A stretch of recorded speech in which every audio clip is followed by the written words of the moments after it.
بسم الله الرحمن الرحيم الحمد لله والصلاة والسلام على رسول الله وعلى آله وأصحابه أجمعين أما بعد ناظرین کرام السلام علیکم ورحمۃ اللہ وبرکاتہ۔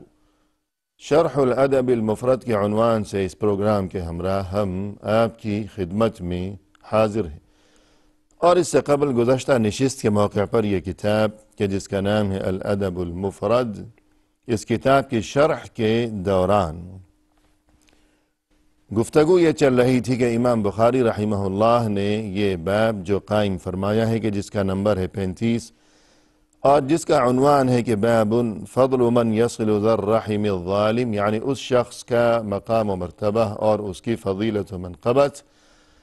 کہ جو ظالم رشتہ دار کے ساتھ بھی جواب میں صلہ رحمی اور حسن سلوک کا معاملہ کیا کرتا ہو۔ اور یہ کہ یہاں ایک حدیث ہے جو کہ ہم کافی پڑھ چکے تھے، جس کا نمبر ہے 69، اور اب تک جو ہم پڑھ چکے تھے خلاصہ یہ کہ ایک دیہاتی انسان رسول اللہ صلی اللہ علیہ وسلم کی خدمت میں حاضر ہوا اور عرض کیا کہ اے اللہ کے رسول، مجھے کوئی ایسا کام، کوئی ایسا عمل بتا دیجئے کہ جس کی بدولت مجھے جنت میں داخلہ نصیب ہو سکے۔ جواب میں رسول اللہ صلی اللہ علیہ وسلم نے جو اعمال بتائے وہ یہ کہ غلام کو آزاد کرو، اور یہ کہ کسی غلام کی گردن چھڑانے کے معاملے میں اس کی مدد کرو، اور یہ کہ کسی ضرورت مند خاندان کو اپنی بکری ان کے حوالے کر دو بطور امانت کہ بکری تمہاری ہی رہے گی، لیکن اس کے دودھ سے وہ غریب اور مستحق خاندان وہ مستفید ہوتا رہے، فائدہ اٹھاتا رہے۔ اور ہم نے یہ تذکرہ بھی کیا تھا کہ آج کل بکری تو مشکل ہے، لہذا کسی ضرورت مند خاندان کو انسان یوں ان کے ساتھ معاملہ طے کر لیا جائے کہ ان کا دودھ کے معاملے میں، کیونکہ یہ جو دودھ ہے یہ بہت ہی ضروری اور بنیادی قسم کی غذا ہے کہ ہر گھر میں اس کی ضرورت پڑتی ہے ہمیشہ، تو یوں طے کر لیا جائے کہ مہینے بھر کا آپ کا جو بل ہے، یا روزانہ کی بنیاد پر بھی کیا جا سکتا ہے یا جیسے مناسب ہو، وہ بل ہمارے ذمے ہوگا، تو یہ بہت بڑی نیکی ہے اور جنت میں داخلے کا یہ ایک ذریعہ ہے اور وسیلہ ہے۔ اور اس کے بعد یہ کہ الفیء علی ذی الرحم، کہ رشتہ دار کو کچھ دیتے رہنا۔ یہاں ناظرین کرام اہل علم نے یہ گفتگو کی ہے کہ امام بخاری رحمہ اللہ نے جو عنوان قائم فرمایا ہے تو اس عنوان میں تو عبارت یوں ہے کہ من یصل ذا الرحم الظالم، کہ ظالم رشتہ دار کے ساتھ بھی حسن سلوک اور صلہ رحمی کرتے رہنا، لیکن اس حدیث میں جو تذکرہ ہے یہاں تو ظالم کا لفظ ہے نہیں، بس اتنا ہی تذکرہ ہے کہ رسول صلی اللہ علیہ وسلم نے انہی اعمال میں سے ایک عمل یہ بھی ارشاد فرمایا کہ الفیء علی ذی الرحم، کہ قریبی رشتہ دار جو کوئی ہے ہمیشہ اسے کچھ نہ کچھ دیتے رہنا، اس کی مدد کرتے رہنا، تو یہ ظالم کی بات کہاں سے آ گئی؟ تو اہل علم نے اس کے دو جواب دیے ہیں۔ ایک جواب تو یہ کہ بعینہ یہی حدیث اور اسی سند کے ساتھ اور اسی روایت کے ساتھ دیگر متعدد کتب حدیث میں یہی حدیث موجود ہے، اور وہاں اسی حدیث میں الفاظ یہ ہیں کہ والفیء علی ذی الرحم الظالم، ظالم کا لفظ موجود ہے کہ ظالم رشتہ دار کے ساتھ بھی جواب میں حسن سلوک کرتے رہنا۔ تو اس سے معلوم یہ ہوتا ہے کہ واللہ اعلم کہ شاید ابتداء میں یہ کتاب جو ہے امام بخاری کی الادب المفرد شاید غلطی سے اور سہون کسی کاتب سے الظالم کا لفظ چھوٹ گیا ہوگا، اور اس کے بعد یہ سلسلہ اسی طرح چلا آ رہا ہے۔ اور دوسرا جواب اہل علم نے اس کا یہ بھی دیا ہے کہ شاید امام بخاری رحمہ اللہ کے علم میں ہوگی یہ بات، اور جان بوجھ کر انہوں نے الفیء علی ذی الرحم اسی پر اکتفا کیا ہے کہ ان کے خیال میں یہ حدیث اسی طرح ہے، اور عنوان جو قائم فرمایا کہ جس میں ظالم کا لفظ ہے، تو پھر اس کا مطلب یہ ہے کہ امام بخاری رحمہ اللہ اس طرف توجہ دلانا چاہتے ہیں کہ رسول صلی اللہ علیہ وسلم کا اگر یہی ارشاد درست تسلیم کیا جائے کہ رشتہ دار کے ساتھ ہمیشہ حسن سلوک کچھ نہ کچھ اسے دیتے رہو، اور ظالم کا لفظ نہ بھی ہو۔ لیکن اس کے باوجود یہ بات سمجھ میں آئی کہ جب رسول صلی اللہ علیہ وسلم کا یہ ارشاد ہے کہ ہمیشہ اسے دیتے رہو، تو ہمیشہ ہمیں یہ بات خود بخود آ گئی کہ وہ اچھا سلوک کر رہا ہے ہمارے ساتھ تب بھی، اور اچھا سلوک نہیں کر رہا تب بھی، اور اس سے بھی بڑھ کر یہ کہ وہ برا سلوک کر رہا ہے، ظلم کر رہا ہے ہمارے ساتھ، ناانصافی کر رہا ہے ہمارے ساتھ تب بھی، کہ بہر صورت اور بہر حال اس چیز کی اتنی بڑی اہمیت ہے، اور یہ جو صلہ رحمی ہے یہ اتنا عظیم عمل ہے، اور یہ اللہ کے نزدیک اتنی بڑی عبادت ہے، اور اللہ کی خوشنودی حاصل کرنے کا یہ اس قدر اہم ترین وسیلہ و ذریعہ ہے کہ بہر صورت انسان کو چاہیے کہ وہ اپنے قرابت داروں اور رشتہ داروں کے ساتھ حسن سلوک ہی کیا کرے، قطع نظر اس سے کہ وہ ہمارے ساتھ کیا سلوک کیا کرتے ہیں۔ اور اس کے بعد یہ حدیث جاری ہے، آگے ابھی باقی ہے یہ حدیث۔ آگے فرمایا رسول اللہ صلی اللہ علیہ وسلم نے، فَإِن لَمْ تُطِقْ ذَلِكَ فَأْمُرْ بِالْمَعْرُوفِ وَانْهَ عَنِ الْمُنْكَرِ، کہ اس دیہاتی کو جواب دیتے ہوئے کہ اس نے جو یہ بات دریافت کی تھی کہ اے اللہ کے رسول مجھے کوئی ایسا عمل بتا دیجئے کہ جس کی بدولت مجھے جنت میں داخلہ نصیب ہو سکے، جواب میں آپ صلی اللہ علیہ وسلم نے یہ اعمال اسے بتائے تھے جو کہ اس کے توسط سے در حقیقت ہم سبھی کے لیے یہ تعلیمات ہیں، تمام امت کے لیے یہ سنہری تعلیمات ہیں کہ آپ صلی اللہ علیہ وسلم نے یہ تمام اعمال بتائے جو ہم تذکرہ کر چکے ہیں اور پڑھ چکے ہیں اس حدیث میں۔ اس کے بعد آپ صلی اللہ علیہ وسلم نے مزید یہ فرمایا کہ اگر تم ان اعمال میں سے کوئی عمل نہیں کر سکتے، کہ طاقت نہیں ہے، حیثیت نہیں، کہ اتنی گنجائش ہی نہیں کہ کسی غلام کو آزاد کرے خرید کر، یا اس کی آزادی میں کچھ مدد کر سکے، یا یہ کہ کسی کو بکری خرید کر دے دے کسی ضرورت مند خاندان کو کہ لو اس سے تم فائدہ اٹھاؤ، اور اسی طرح یہ کہ کسی رشتہ دار کے ساتھ صلہ رحمی وغیرہ کہ اپنی ہی جیب خالی ہے تو کیا کرے گا، تو فرمایا کہ اگر تمہارے پاس اتنی حیثیت نہیں ہے تو ایسا کرو کہ فَأْمُرْ بِالْمَعْرُوفِ وَانْهَ عَنِ الْمُنْكَرِ، بھلائی کا حکم دیا کرو اور برائی سے منع کیا کرو، بھلائی کا حکم دو اور برائی سے روکو، کہ یہ ایسا کام ہے کہ جس کی بدولت انسان کو انشاءاللہ جنت میں داخلہ نصیب ہو سکے گا۔ اور یہ جو امر بالمعروف اور نہی عن المنکر یعنی بھلائی کا حکم دینا اور برائی سے روکنا، اس کی بہت تفصیلات ہیں، اس کے بہت سے آداب ہیں کہ کس موقع پر کس طرح روکنا ہے، کیا کرنا ہے، زبان سے یا ہاتھ سے وغیرہ وغیرہ، اور کن باتوں کو ملحوظ خاطر رکھنا ضروری ہے اس موقع پر۔ تو اس چیز کا فی الحال یہاں ناظرین کرام موقع نہیں ہے۔ الغرض خلاصہ یہ کہ جنت میں اگر داخلے کی تمنا ہے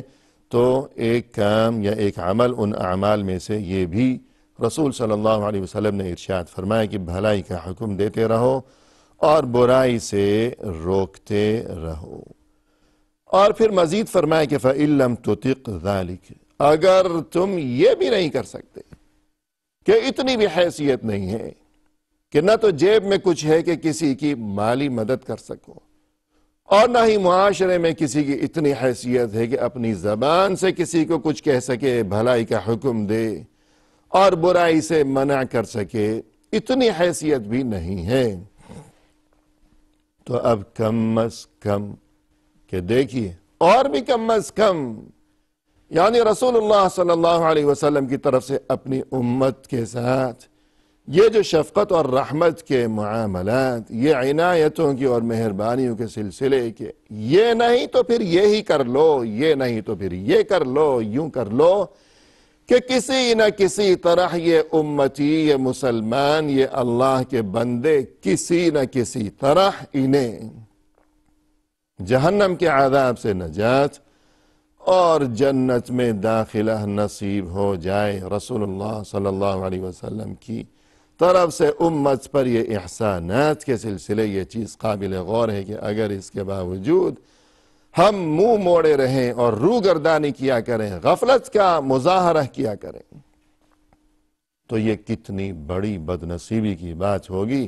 کہ اللہ کی طرف سے یہ رحمتیں، اللہ کے رسول صلی اللہ علیہ وسلم کی طرف سے یہ تعلیمات کہ یہ نہیں تو یہ کر لو. جیسے شاعر کہتا ہے کہ ہم تو مائل بکرم ہیں کوئی سائل ہی نہیں، راہ دکھلائیں کسے رہ رو منزل ہی نہیں. کہ ہم تو کرم کرنا چاہتے ہیں، کچھ دینا چاہتے ہیں، لیکن جو ضرورت مند ہے اسے کوئی شوق ہی نہیں ہے، کوئی توجہ ہی نہیں ہے، کوئی فکر ہی نہیں ہے کہ جو کوئی خود اپنی بربادی پر تلا ہوا ہو تو دوسرا اگر اس کی مدد کرنا بھی چاہے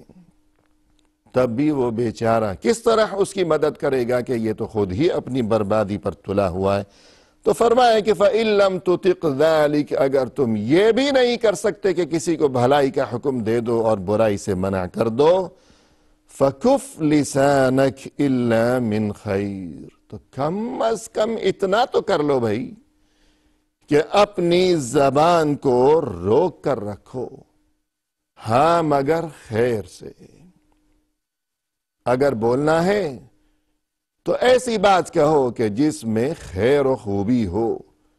خود اپنے لیے بھی خیر و خوبی ہو، دوسروں کے لیے بھی خیر و خوبی ہو، دنیا کی بھی خیر و خوبی ہو، آخرت کی بھی خیر و خوبی ہو. ایسی بات بولو جب بھی تم کچھ بولنے لگو، ورنہ یہ ہے کہ پھر خاموشی ہی بہتر ہے. کف لسانک، خاموش رہو، اپنی زبان کو بند رکھو. جیسا کہ قرآن کریم میں بھی ارشاد ہے کہ یا ایہا الذین آمنوا اتقوا اللہ وقولوا قولا سدیدا، کہ اے ایمان والو اللہ سے ڈرتے رہو اور ہمیشہ ایسی بات کہا کرو جو کہ درست بات ہو، یعنی جس میں خود اپنے لیے بھی دین و دنیا کی بھلائی ہو اور دوسروں کے لیے بھی دین و دنیا کی بھلائی ہو، اور یہ کہ اس میں کسی کے لیے، نہ اپنے لیے نہ دوسروں کے لیے،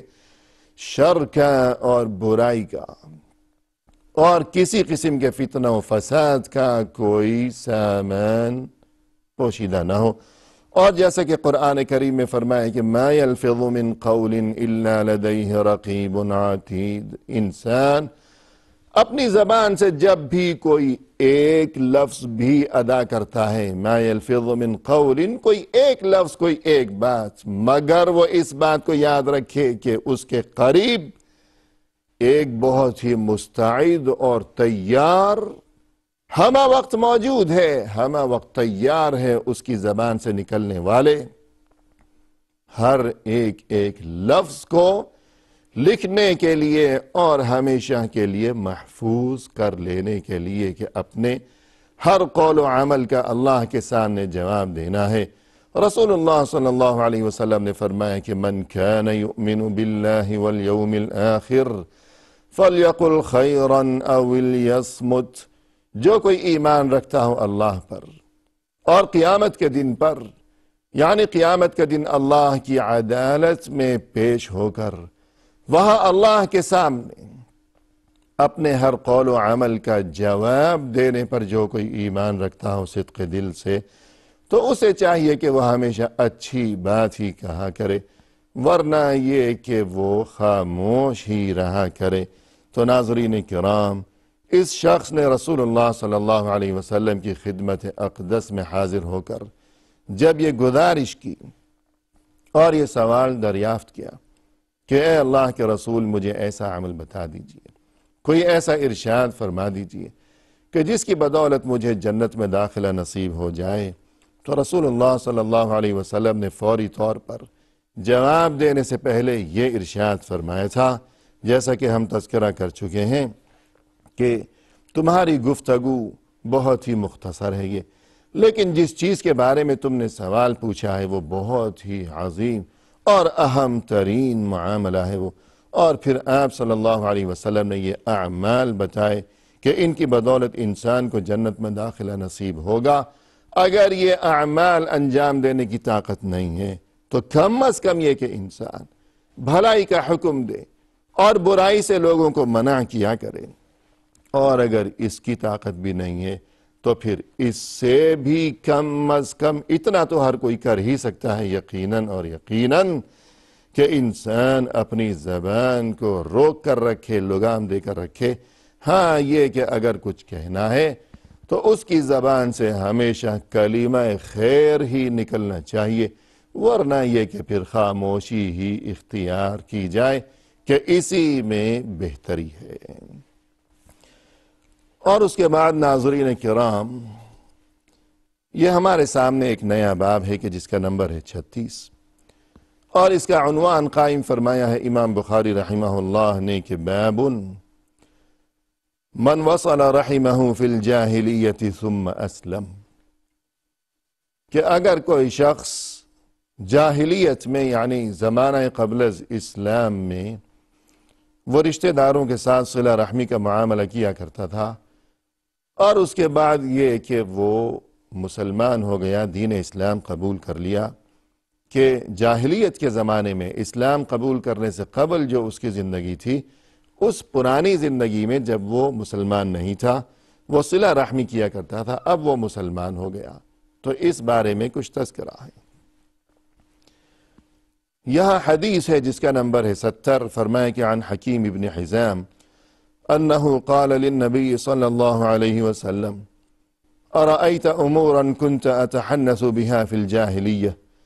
من صلة وعتاقة وصدقة فهل لي فيها أجر؟ قال حكيم قال رسول الله صلى الله عليه وسلم أسلمت على ما سلف من خير۔ حکیم ابن حزام رضی اللہ عنہ رسول اللہ صلی اللہ علیہ وسلم کے یہ مشہور و معروف صحابی ہیں، اور یہ کہ ام المؤمنین حضرت خدیجہ رضی اللہ عنہا یعنی رسول اللہ صلی اللہ علیہ وسلم کی زوجہ مطہرہ، ام المؤمنین سب سے پہلی زوجہ مطہرہ حضرت خدیجہ رضی اللہ عنہا، یہ حکیم ابن حزام حضرت خدیجہ کے بھتیجے ہیں۔ یہ فرماتے ہیں کہ ایک بار رسول اللہ صلی اللہ علیہ وسلم کی خدمت میں نے یوں گزارش کی کہ بہت سے ایسے کام ہیں یعنی اچھے کام جو میں انجام دیا کرتا تھا جاہلیت کے زمانے میں وہ اچھے کام کیا کرتا تھا اللہ کا قرب حاصل کرنے کی نیت سے، کہ زمانے جاہلیت میں بھی ظاہر ہے کہ اچھے اور برے لوگ تو ہر زمانے میں، ہر دور میں، ہر جگہ، ہر معاشرے میں، یہ خیر و شر کا ساتھ تو روز اول سے ہی چلا آ رہا ہے۔ تو زمانے جاہلیت میں بھی نیک دل لوگ موجود تھے، یہ الگ بات ہے کہ انہیں اس بارے میں کچھ علم نہیں تھا کہ اصل دین برحق کیا ہے، لیکن ان کا دل اچھا تھا، ان کے اعمال اچھے تھے، ان کا اخلاق و کردار اچھا تھا۔ تو یہ حکیم فرماتے ہیں کہ رسول صلی اللہ علیہ وسلم کی خدمت میں نے عرض کیا کہ زمانہ جاہلیت میں یعنی اسلام سے قبل میں بہت سے اچھے کام کیا کرتا تھا اللہ کی رضا کی خاطر، مثلا یہ کہ صلہ رحمی، اور یہ کہ غلاموں کو آزاد کرنا، کہ میں غلاموں کو خرید کر وقتاً فوقتاً آزاد کر دیا کرتا تھا اللہ کی رضا کی خاطر، اور یہ کہ صدقہ اور خیرات۔ تو اے اللہ کے رسول، آپ مجھے یہ بتا دیجئے کہ کیا میں اپنے ان اچھے اعمال پر اللہ کے ہاں اجر و ثواب کا مستحق ہوں؟ کیا میرے لیے کوئی اجر و ثواب ہے اللہ کے ہاں کہ وہ اچھے کام جو میں نے اسلام قبول کرنے سے پہلے انجام دیے زمانے جاہلیت میں؟ قال حکیم، اس کے بعد یہ حکیم ابن حزام فرماتے ہیں کہ میری یہ بات سننے کے بعد قال رسول اللہ صلی اللہ علیہ وسلم، آپ صلی اللہ علیہ وسلم نے جواب دیتے ہوئے یوں ارشاد فرمایا، اسلمت علی ما سلف من خیر،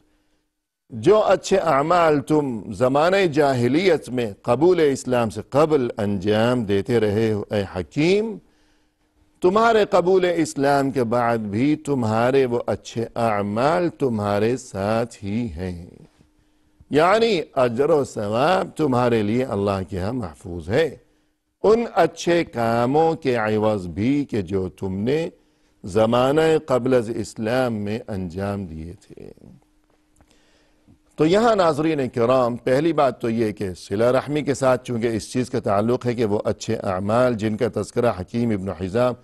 رضی اللہ عنہ نے کیا ہے اپنے ان اچھے اعمال میں کہ جو وہ زمانے جاہلیت میں انجام دیا کرتے تھے، انہی اعمال میں صلہ رحمی بھی ہے۔ تو یوں اس باب کے ساتھ اس کا تعلق قائم ہو گیا۔ لہذا امام بخاری رحمہ اللہ نے صلہ رحمی سے متعلق یہ جتنے ابواب قائم کیے ہیں تو انہی میں اس چیز کا تذکرہ بھی کیا ہے۔ حکیم ابن حزام رضی اللہ عنہ سے متعلق یہ جو ارشاد فرمایا رسول صلی اللہ علیہ وسلم نے۔ اور اس کے علاوہ یہ کہ اہل علم نے یہاں یہ گفتگو کی ہے کہ اس سے بھی صلہ رحمی کی اہمیت سمجھ میں آتی ہے کہ جاہلیت کے زمانے میں بھی جس کسی نے صلہ رحمی کی ہے تو اس کے لیے بھی اجر و ثواب اور اس کی بھی اتنی بڑی اہمیت۔ اور تیسری بات اس میں ذرا سی یہ ہے قابل ذکر بالکل مختصر آخر میں کہ اہل علم نے اس سلسلے میں یہ گفتگو فرمائی ہے کہ اسلام قبول کرنے سے پہلے اگر کوئی اچھا کام کرتا ہے پھر وہ مسلمان ہو گیا تو اس کا اجر و ثواب محفوظ ہے۔ اسلام قبول کرنے سے قبل اس کے لیے کوئی اجر و ثواب نہیں تھا کہ کوئی اچھا کام اگر کوئی غیر مسلم انجام دیتا ہے تو اس کا اچھا بدلہ اللہ کی طرف سے اس دنیا میں ہی دے دیا جائے گا، آخرت میں اس کے لیے کچھ نہیں ہے۔ لیکن اگر وہ بعد میں مسلمان ہو گیا تو اپنے اس اچھے کام کا اجر و ثواب اسے ملے گا اسلام قبول کرنے کی وجہ سے، لیکن ایک اچھے کام کا صرف ایک بدلہ، ایک ثواب۔ اور اسلام قبول کرنے کے بعد اگر کوئی اسلام کی حالت میں کوئی مسلمان ایک اچھا کام کرتا ہے اس کے لیے کم از کم 10 نے کیا۔ اور اسلام قبول کرنے سے پہلے اگر کسی نے برے کام کیے ہیں اب وہ مسلمان ہو گیا تو اب اس کے وہ برے کام سب ختم ہو گئے، صفائی ہو گئی، اس کا دل صاف ہو گیا، نام اعمال صاف اور پاکیزہ ہو گیا، گویا وہ اب دوبارہ پیدا ہوا ہے، کوئی برائی اس کے نام اعمال میں نہیں، نیکیاں موجود ہیں زمانے قبل از اسلام میں جو انجام دی وہ برقرار ہیں، وہ محفوظ ہیں، اللہ کی طرف سے رحمتیں دیکھیے، برائیاں ختم ہو گئیں۔ وآخر دعوانا ان الحمد للہ رب العالمین۔